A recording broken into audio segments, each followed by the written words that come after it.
Bienvenue, vous nous écoutez sur le www.radioalfayda.net. Il est 12h à Léona Niassène, Léona Kanen. Merci de la confiance renouvelée à la Radio Alfayda pour vous informer. Vous avez fait le bon choix.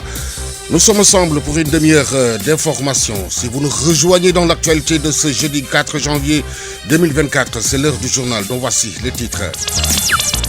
À la une de cette principale édition, Taïba Niassène édition 2024, le gouverneur de la région de Kaolack, Ousmane Kane, a présidé la réunion préparatoire du Gamou annuel de Taïba Niassène, commémorant la naissance de Cheikh al-Islam Elhadji Ibrahima Niass Baye. Tous les services concernés ont pris part à cette rencontre. Cheikh Tidiane Diagne, que vous entendrez dès le début de ce journal. Santé, nous en parlons dans ce journal. Séminaire national de la santé de la mère et de l'enfant. Le président de l'ANIS section Kaolack revient sur les activités et la randonnée pédestre organisée pour mieux sensibiliser les populations. Noabiaï nous fera le point dans ce 12 heures. Les dossiers d'abus de confiance ne cessent d'être présents au niveau des juridictions, ce qui les distingue la particularité de chaque affaire, les montants d'argent, etc. Hier, le procureur a qualifié cette infraction de fait très grave au vu des conséquences néfastes sur l'économie, entre autres répercussions. La chronique judiciaire de Ndeye Fatou Cissé. Sur l'international, l'ancien Sierra-Léonais Ernest Bai Koroma, qui a dirigé le pays de 2007 à 2018, a été inculpé pour son rôle présumé dans des attaques le 26 novembre qualifiées de tentative de coup d'État. Et puis sport, football féminin après la D1, c'est au tour de la D2 de lancer les hostilités. La première journée du championnat est prévue ce week-end. La revue du quotidien, dernière note de ce journal, mettra un terme à cette édition. Mesdames et messieurs, gardez votre confort d'écoute. Le développement, c'est dans une poignée de secondes. Le journal Serigne Moussa Kane.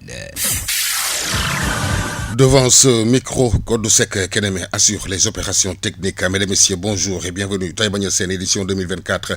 Je vous le disais dans le titre, le gouverneur de la région de Kaolack, Ousmane Kane, a présidé la réunion préparatoire du Gamou annuel de Taïba Niassène, commémorant la naissance de Cheikh al-Islam Elhadji Ibrahima Niass Baye. Tous les services concernés ont pris part à cette rencontre.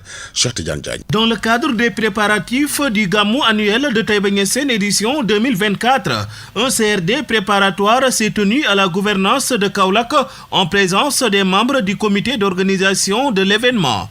Ousmane Kane, gouverneur de Kaolack. Effectivement, vous l'avez dit, c'est des cérémonies qui vont se tenir à 2 jours d'intervalle. C'est pourquoi nous avons pris l'option de travailler sur un plan d'ensemble qui va englober ces 2 cérémonies. Vous avez parlé des embouteillages observés au niveau de la commune. Effectivement, avec le commissariat central de Kaolack, en rapport avec le groupement opérationnel du GMI de Kaolack. Donc il y a un plan de circulation sur lequel nous sommes en train de travailler déjà et en rapport également avec la douane et la gendarmerie pour dire l'ensemble des forces de défense de sécurité pour rendre fluide la circulation au niveau de la commune et permettre aux pèlerins et aux autres usagers de la route, parce que nous sommes dans le corridor, que les gens puissent circuler donc librement. En marge de cette rencontre, le COMAF a listé quelques difficultés d'accès à l'eau potable. Oui, nous avons un bon maillage en termes de forage. Donc bien qu'il y a un déficit récemment qui a été noté, qui a conduit même l'ASIFOR à creuser un forage.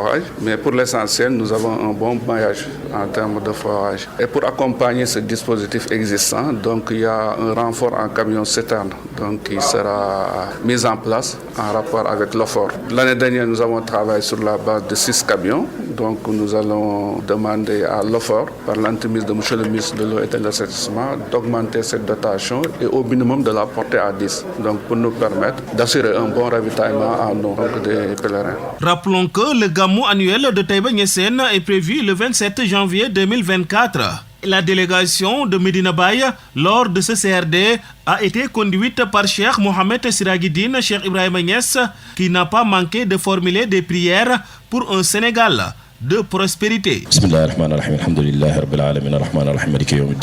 Un Sénégal de prospérité. Cheikh Tidiane Gaye, le coordonnateur adjoint du COMAF, se dit rassuré de l'ensemble des engagements pris par les chefs de service, hormis les 4 points d'attention sur lesquels l'autorité centrale doit y veiller.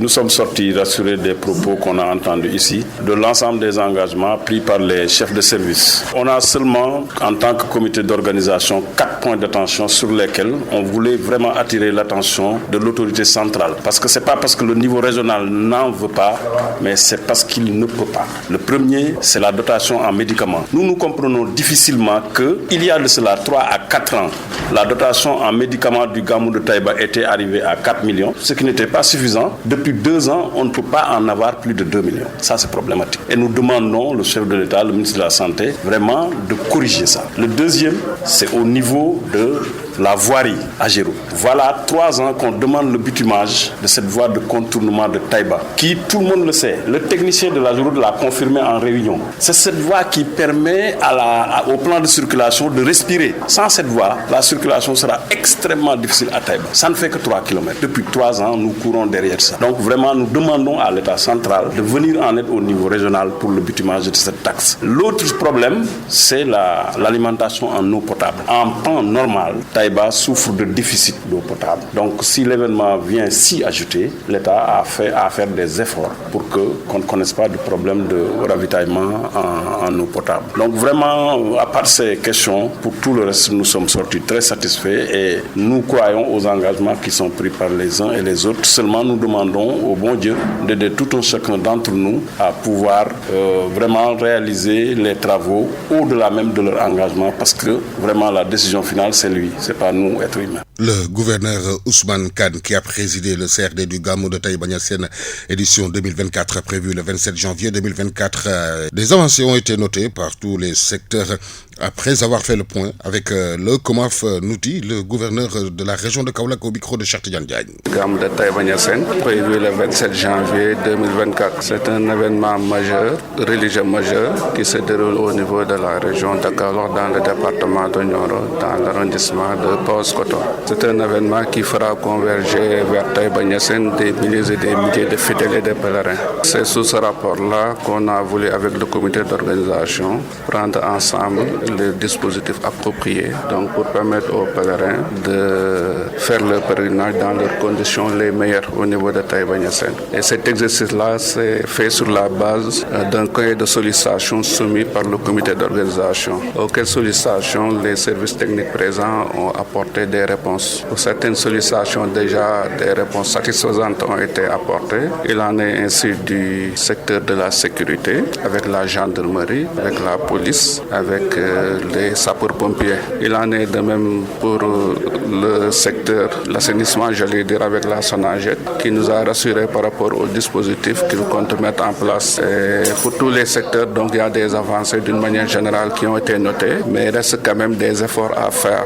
Et ces efforts-là concernent le secteur de l'assainissement, parce que le besoin en camions de vidange et en toilettes mobiles n'est pas encore satisfait. La dotation en médicaments également, qui est de 2 millions l'année dernière. Donc le comité a demandé à ce que cette dotation-là soit portée à 4 millions. Et Madame le ministre de la Santé sera saisie dans ce sens, donc pour donner une suite favorable à cette requête. Donc pour tous les secteurs, on a fait le point avec le comité d'organisation. Et pour l'essentiel, je pense qu'on est très confiant relativement à la bonne tenue de ce Gamou. Le WARF, un atelier de formation sur les questions juridiques, a été organisé à présence du directeur général de la haute autorité du WARF, Racine Ba, dans le cadre de leur mission de contrôle et de supervision, accompagner le WARF à se formaliser aux questions juridiques. Racine Ba au micro d'Aronognan. Il faut dire que la haute autorité du WARF, dans le cadre de ses missions assignées par l'État du Sénégal, qui sont de 3 ordres, d'abord la vulgarisation du WARF au Sénégal, ensuite le contrôle et la supervision de l'ensemble des WACF du Sénégal et enfin l'investissement public pour le compte de l'État du Sénégal. S'agissant de cette seconde mission de contrôle et de supervision, la haute autorité du WACF, depuis la loi de 2015 qui consacre le WACF, ensuite son opérationnalisation à partir de 2018, mène des missions de contrôle auprès des waqf légalement constitués. Par légalement constitués, on entend les waqf qui se sont formalisés auprès des notaires, pour lesquels les copies de l'acte notarié ont été adressées à la haute autorité du waqf, puis enregistrées dans les registres de la haute autorité du waqf. Donc ce sont ces acteurs-là qui aujourd'hui ont été invités à cet atelier, qui est un cadre d'échange principalement sur les bonnes pratiques en matière de gestion des waqf. Donc à ce titre, la haute autorité du waqf partage son expérience apprise dans les pays de référence en matière de waqf. Ces expériences ont été partagées avec les acteurs, mais également il s'agissait de permettre aux acteurs qui sont de différents ordres d'ailleurs, principalement des waqf d'intérêt public, c'est-à-dire des personnes qui ont constitué leur waqf et dont les revenus qui sont générés par ces waqf-là sont destinés aux populations vulnérables. Donc c'est une prise en charge extrêmement importante et l'État les accompagne dans ce sens. Donc plusieurs thèmes sont abordés et un des points qui a suscité beaucoup de discussions a porté sur la reconnaissance d'utilité publique. Donc c'est un point important pour ces waqf d'intérêt public. Les questions liées également à la fiscalité sont des points qui ont été soulevés par les différents acteurs. Dans le cadre de nos missions de contrôle et de supervision, nous sommes également tenus d'accompagner ces waqf qui ont fait le pas de se formaliser pour partager les bonnes pratiques en matière de gestion. Accompagner les waqf à se formaliser aux questions juridiques, selon Mohamed Diop, la mise en place d'un arsenal juridique nécessite des mises à niveau et la HAO va accompagner l'ensemble des bénéficiaires. La mise en place d'un arsenal juridique nécessite des mises à jour, des mises à niveau, parce qu'il y a des manquements, il y a des choses qu'il faut améliorer, et c'est un travail permanent. Donc ce cadre d'échange, c'est un parmi tant d'autres à venir, où la HAO, en tant que haute autorité, va accompagner et appeler l'ensemble des bénéficiaires, donc en fait de ceux qui ont mis en place des waqf, pour que ensemble nous puissions améliorer le cadre juridique qui permette aux waqf de pouvoir mieux bénéficier aux populations et aux cibles par rapport à leurs objectifs. Dans l'amélioration de ce cadre, nous pensons qu'il est important d'accélérer et de raccourcir les processus. Parce que quand un waqf est mis en place sur la base d'un bien, tout le monde sait que l'objectif c'est que ce bien-là puisse être enregistré comme étant un bien waqf. Donc toutes les démarches qui retardent la mise en place de ce bien pour son enregistrement dans le livre de conservation du waqf constituent pour nous des goulots qu'il faut résoudre le plus rapidement possible. Parce qu'entre l'intention et l'acte, beaucoup de choses peuvent se passer. Et nous en islam, quand vous voulez faire une action pieuse, une bonne action, on vous demande d'y aller rapidement. Donc il faut y aller vite pour éviter que tout ce qui peut contrecarrer ou bien aliéner ou bien même retarder ce processus-là. Nous, notre priorité, c'est de travailler avec la HAO pour que tous les processus puissent être raccourcis le plus rapidement possible et faire en sorte qu'en un temps record, quand la personne émet le besoin de faire d'un bien un waqf, qu'il ne se passe pas trop de temps pour que ça puisse se faire. Qu'il ne se passe pas non plus une contrainte liée à la masse financière qu'il faut débourser pour que ce waqf puisse être enregistré. C'est le cas, par exemple, de waqf immobilier où il faut enregistrer un établissement ou un terrain pour en faire un waqf. Si on vous demande de payer 100 millions ou 200 millions, nous comprenons que c'est une limite réelle à cette volonté de faire de ce bien un waqf. Donc nous pensons qu'entre le raccourci dans les procédures administratives et la facilitation dans la fiscalité et la réduction des coûts que nous allons devoir supporter pour faire d'un bien un bien waqf, voilà des priorités qu'il faudrait que nous puissions travailler ensemble. Vous suivez le journal. Sur la 90.1, émettons depuis Medina Baye, immeuble Cheikh Imam Hassan Cissé et studio Ali Momara Alilo, l'info se poursuit en financement de 100 000 à 250 000 francs pour chaque femme.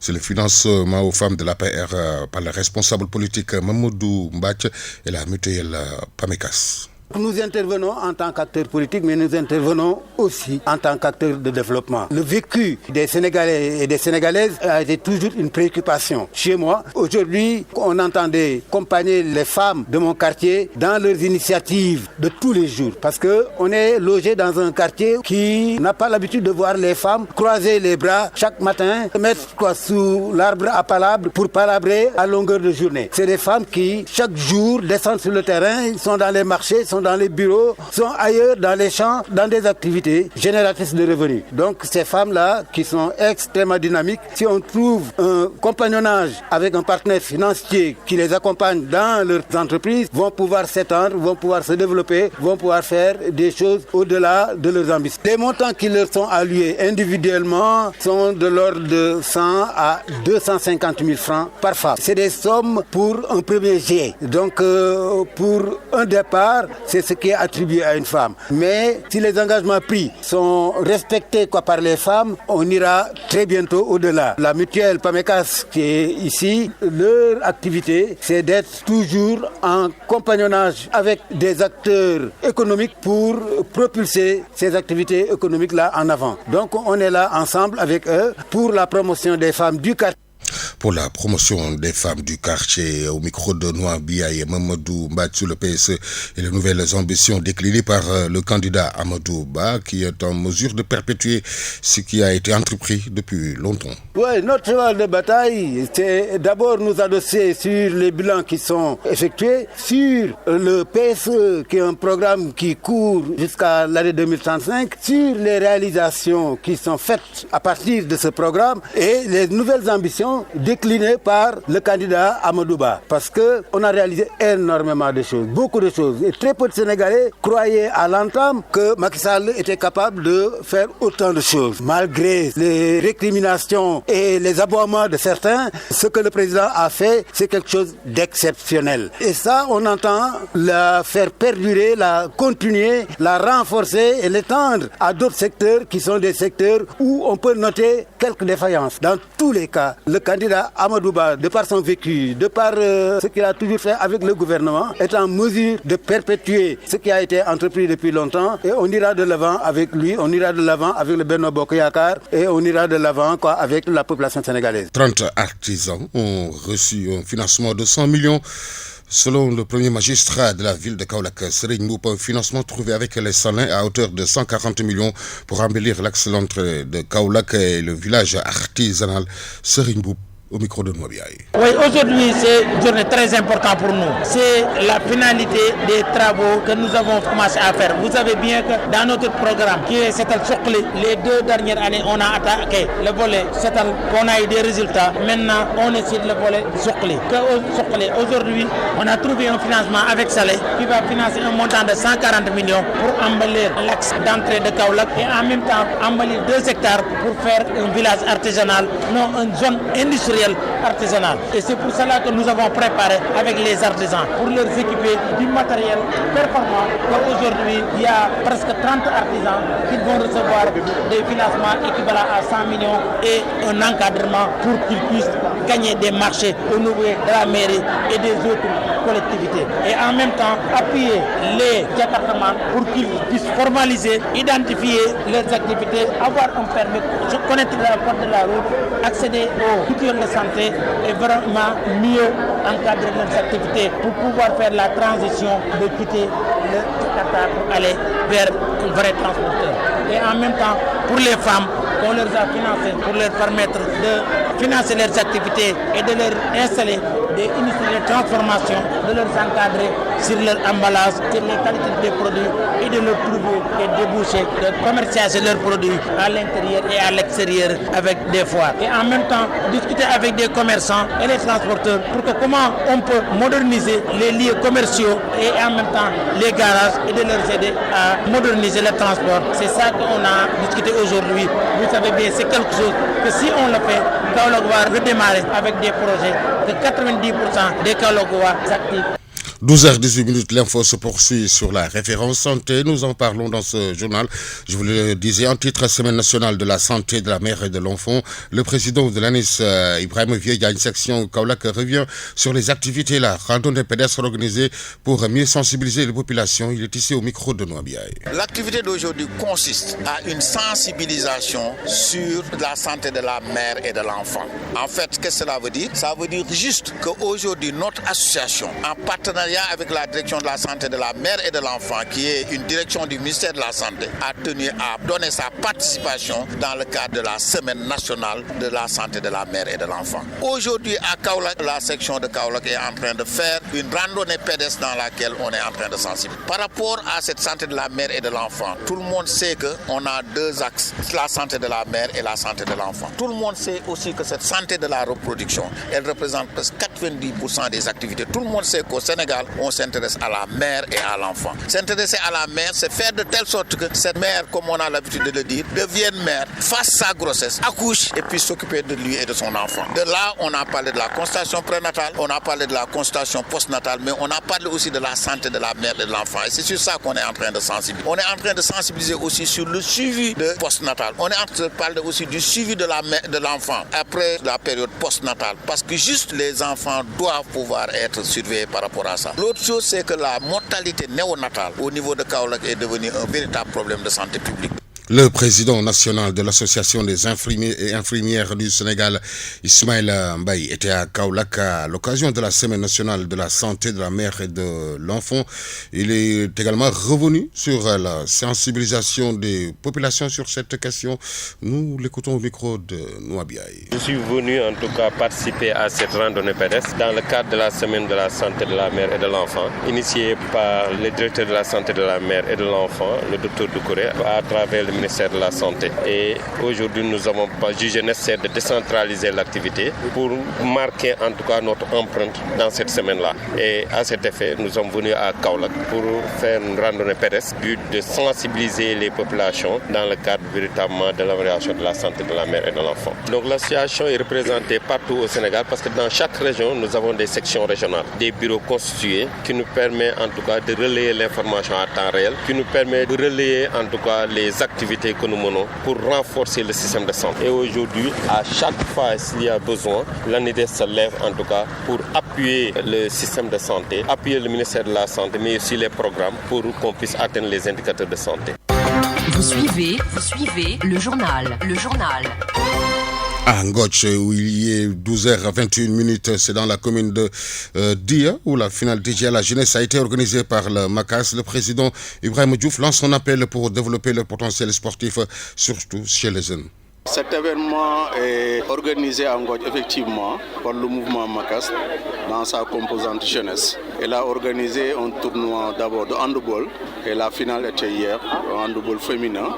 Aujourd'hui, nous sommes ici à Ngotch autour de ce terrain mythique pour vivre la finale de football qui oppose l'ASC Darou à l'ASC Médine.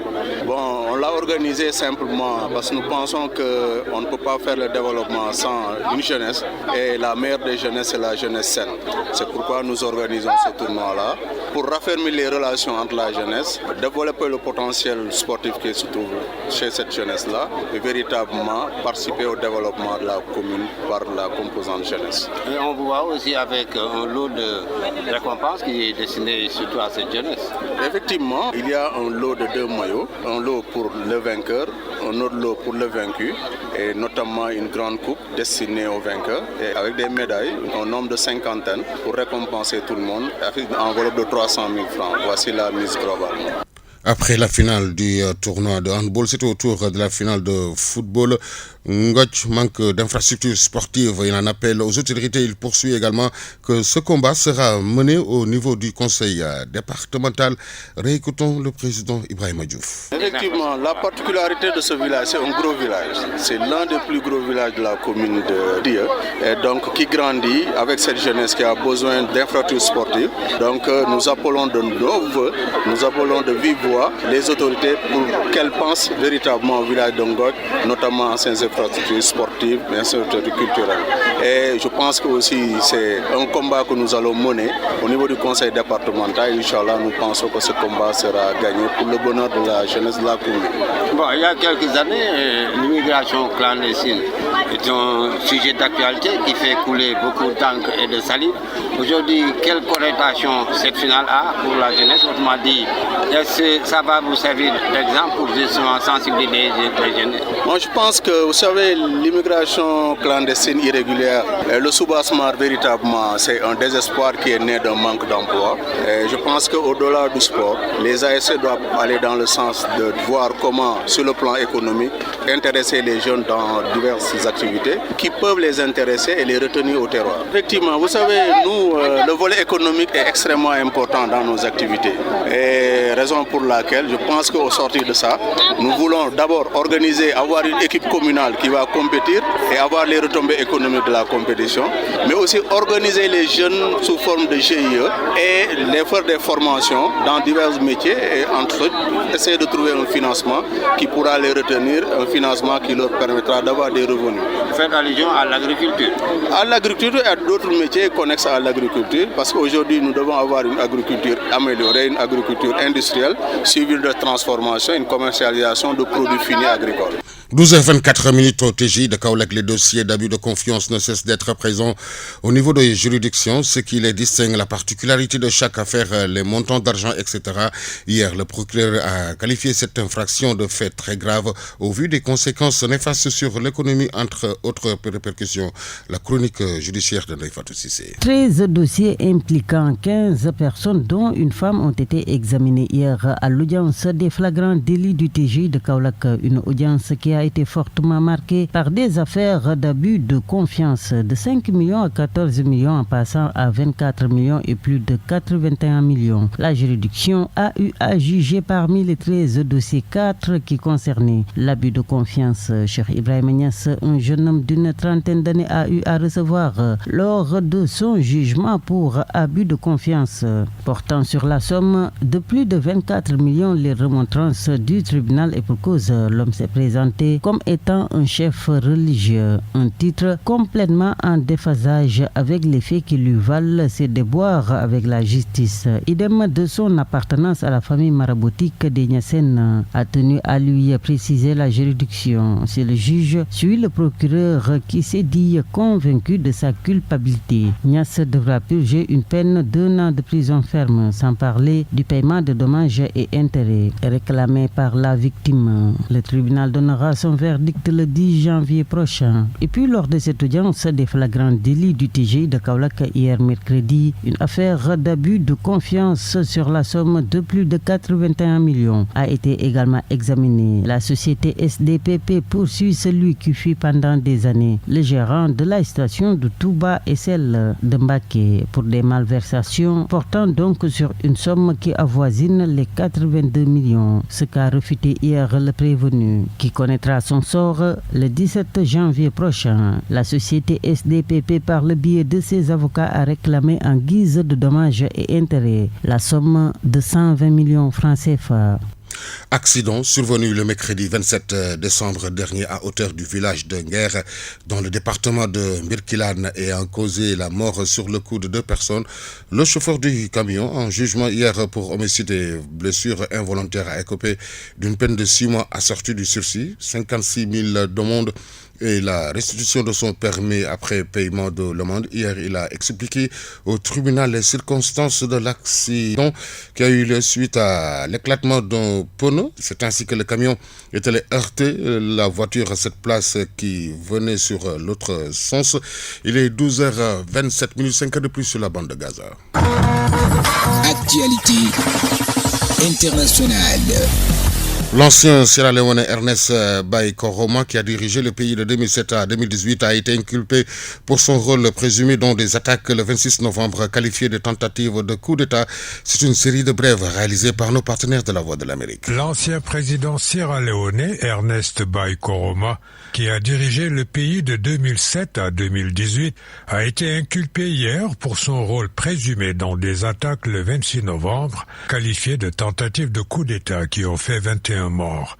L'affaire a été ajournée au 17 janvier. Actualité internationale. Le général Mohamed Hamdan Daglo, commandant des forces paramilitaires en guerre contre l'armée au Soudan, est arrivé mercredi au Kenya, nouvelle étape d'une tournée en Afrique de l'Est où se multiplient les efforts diplomatiques pour des négociations de paix. Le chef des forces de soutien rapide, FSR, a été reçu par le président kényan William Ruto, qui a salué son engagement à mettre fin au conflit au Soudan par le dialogue dans un message sur X. Actualité internationale. Les États-Unis ont rejeté hier mercredi toute reconnaissance du Somaliland et ont appelé au calme après la signature d'un accord entre cette région séparatiste et l'Éthiopie, Ce mémorandum d'accord, signé lundi, prévoit d'accorder à l'Éthiopie l'accès à 20 km de côte dans la République autoproclamée du Somaliland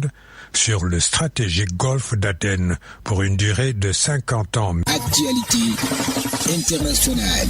Des élus républicains au Congrès américain veulent lancer une procédure de destitution contre le ministre de la Sécurité intérieure Alejandro Mayorkas, qu'ils accusent d'être responsable de la crise migratoire à la frontière entre les États-Unis et le Mexique. Ils ont annoncé cette décision hier mercredi. Actualité internationale. Le secrétaire d'État américain partira ce soir pour le Moyen-Orient alors que les États-Unis poursuivent leurs consultations diplomatiques sur le conflit opposant Israël au Hamas, a déclaré hier un haut responsable américain, ajoutant qu'Anthony Blinken irait également en Israël. Anthony Blinken se rendra dans un certain nombre de capitales ainsi qu'en Israël, a précisé le responsable qui a requis l'anonymat sans fournir d'autres détails.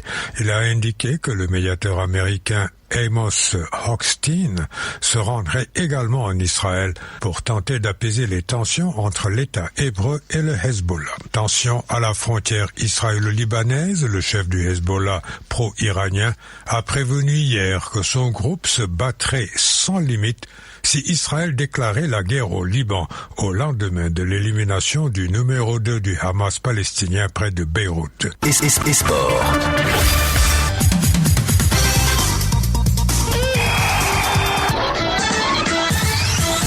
Une page sportive que nous ouvrons avec du football féminin. Après la D1, c'est au tour de la D2 de lancer les hostilités. La première journée, déjà face à Amazon.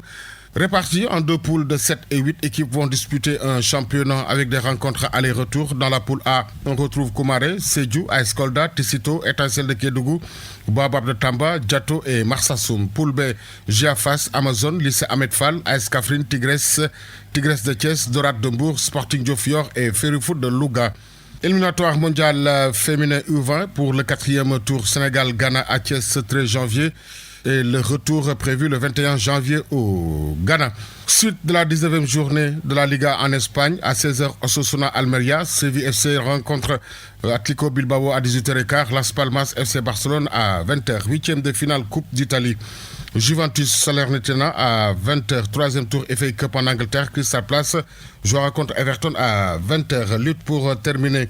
Elhadji Thioune, agent de Tafatine, réaffirme son souhait de voir Tafatine disputer un combat royal. Il revient sur le combat Tafatine Modulo. Mais Modulo, vous savez, on ne veut pas forcer Modulo à affronter Tafatine. Si leur combat s'impose, je ne vois aucun problème. Mais bien sûr que oui, ils peuvent réclamer plus de 200 millions. Notre pays est sur les rails et les structures privées sont là. Bientôt les Jeux Olympiques de la jeunesse. Tafatine s'entraîne et suit son chemin. Malgré les injustices qu'il a subies, il reste debout avec l'aide de Dieu. Et je pense que Yalla dina ko sutural. C'en est tout pour cette page sportive. La revue de presse. L'Obs Pop place le soleil sur le quotidien Walf le matin. 12h, bientôt 33 minutes, la revue des quotidiens parue ce matin.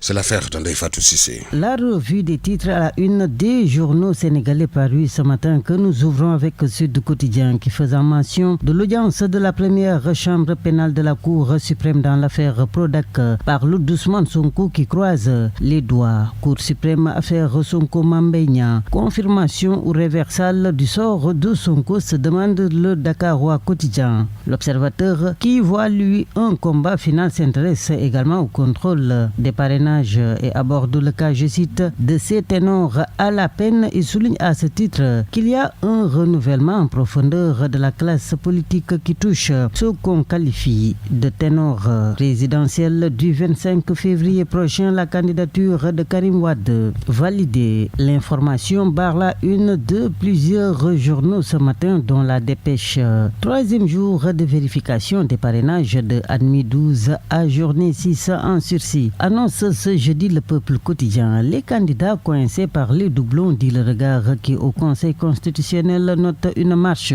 bien trop haute. Intrigué, Ndiambour quotidien qui s'intéresse à l'élection présidentielle de 2024 s'interroge sur le cas d'Ousmane Sonko et de Diomaye Faye. Sur Idi Boun en sursis sans parler, poursuit le journal. Des ténors recalés à la une de l'Indépendant, le président Sall préoccupé, dit le journal, par l'élection présidentielle. Macky Sall veut un déroulement optimal du processus électoral. Renchérit l'Express. Retraite anticipée, exile l'adjudant Sarr, déballe le titre par la une de l'Info. Après 7 ans de loyaux services, je quitte la gendarmerie par le biais d'une retraite anticipée. Cette décision amère que j'ai prise découle d'une injustice scandaleuse dont j'ai fait l'objet au sein de la gendarmerie. Cette injustice a été malheureusement perpétrée par le général Moussa Fall lui-même avec quelques-uns de ses hommes de main, révèle à la une du journal l'adjudant Sarr, qui aux 7 sages du Conseil constitutionnel dit prier le Seigneur pour qu'il guide leurs décisions et qu'ils rendent justice au nom du peuple. Et pour ce même peuple, extraite hier de prison Caroline Faye, visée par une nouvelle procédure, informe dans sa parution du jour Libération. Elle a été placée en garde à vue hier pour tentative de sortie irrégulière de correspondance, écrit le journal, qui renseigne que sa demande de mise en liberté provisoire, introduite après son audition dans le fond, a été rejetée. 12h35, c'est la fin de cette édition. Merci à toute l'équipe qui a permis à sa réalisation. Merci à Kodusek Keneme qui en a assuré la partie technique. La rédaction en chef a été assurée par Elaji Ibrahim Gaye. L'info revient dans moins de 25 minutes. Ce sera en Wolof avec Gone Ndiaye. Tout de suite, le rappel de ce qui a fait l'essentiel de ce 12h. Taïba Niassène, édition 2024. Le gouverneur de la région de Kaolack, Ousmane Kane, a présidé la réunion préparatoire du Gamou annuel de Taïba Niassène, commémorant la naissance de Cheikh Al-Islam El Hadji Ibrahima Niass Baye. Tous les services concernés ont pris part à cette rencontre. Vous avez suivi le reportage de Cheikh Tidiane Diagne. Semaine nationale de la santé de la mère et de l'enfant. Le président de la section Kaolack sur les activités et la randonnée pédestre organisée pour mieux sensibiliser les populations. Vous avez écouté le président Ibrahima Diouf Diagne. Les dossiers d'abus de confiance ne cessent d'être présents au niveau des juridictions, ce qui les distingue, la particularité de chaque affaire, les montants d'argent, etc. Hier, le procureur a qualifié cette infraction de fait très grave au vu des conséquences néfastes sur l'économie, entre autres répercussions. La chronique judiciaire de Ndeye Fatou Cissé. La page internationale sportive, la revue des quotidiens au milieu-temps terme à ce 12h. Mesdames, Messieurs, merci de l'avoir suivi. L'info revient à 13h avec Goneyaï. Merci, mais sachez que vous êtes la raison de notre passion et de notre engagement quotidien. Nous sommes reconnaissants de la confiance que vous nous accordez. Le journal Serigne Moussa Kane.